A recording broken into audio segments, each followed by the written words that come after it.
Hi, I'm John, and welcome back to my Garden Scale Climax series. When we started out, the goals were to evaluate the model for operability, install the speaker, decoder, and battery, improve the looks, correct any operational issues with the model, then have a test run. Well, this is the test run episode, and you know, my favorite part of any project is running the model. So let's get outside and have some fun.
I was timing the shot.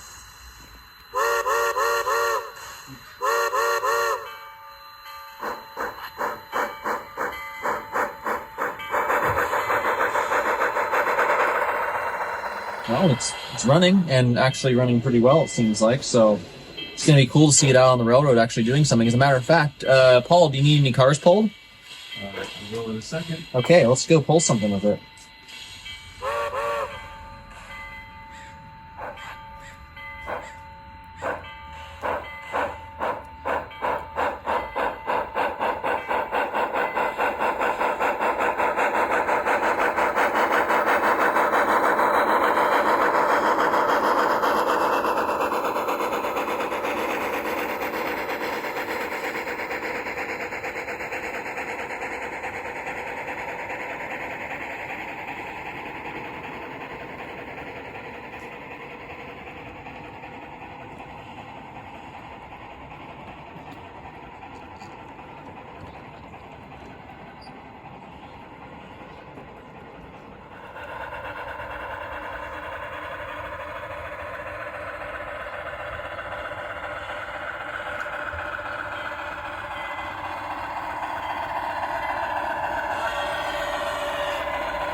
Well, John's Climax went on a successful test run all around the Fern Creek and Western and did just beautifully, so we're really happy with how it turned out in the end, and I'm definitely kind of impressed that the technology has come this far with the Blunami and stuff like that.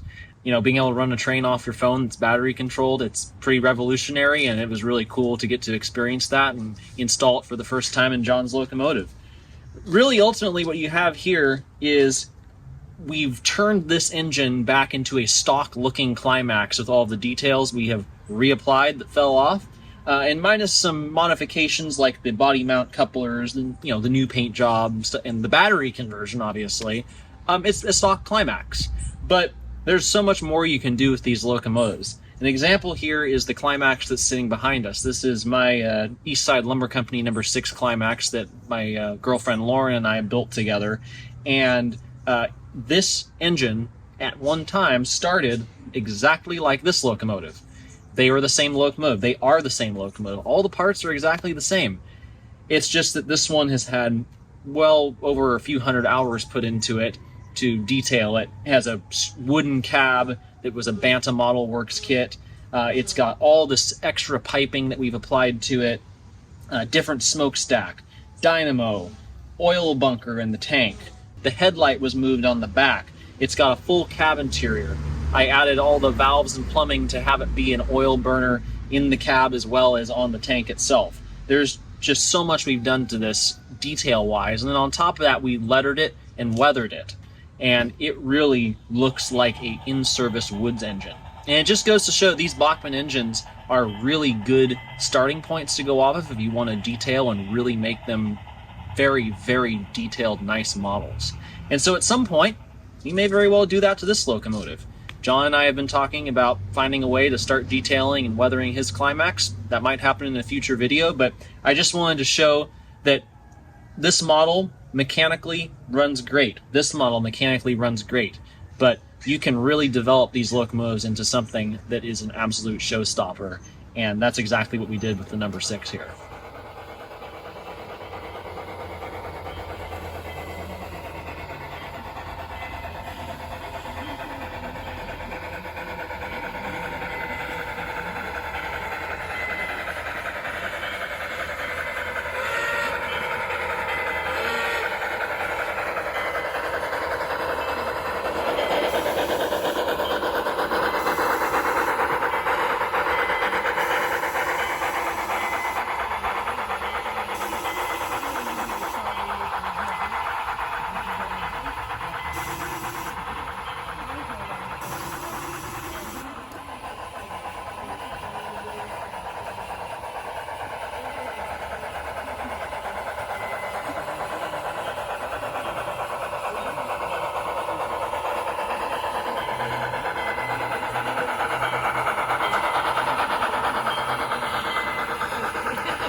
This model has come a long way, but it still has some minor cosmetic flaws. In case you didn't notice, it's missing some window glazing on the fireman's side. and I still have to number and name it. Additional details and weathering are also in the cards for this model, but for now, we've done everything we set out to do at the start of this series. I'm really glad you came along for the ride. I hope you enjoyed it, learned something, and were entertained. If you did, you're invited to subscribe to the channel and join us on Patreon to help ensure programs like this can continue to be made. One last thing before I go. I want to thank Jamie for helping me rescue the model, SoundTraxx for generously providing the decoder we put into it, and of course Trevor for providing all of his expertise and time to help me complete a project that would have probably sat on the back burner for way too long if I didn't have help. I can't forget Kevin, who also found the parts donor, and of course everyone who has contributed to making the Fern Creek and Western an awesome testing ground to run the model once it got to the point where it could run. So with that, the last thanks belong to you for watching. I'll see you next time.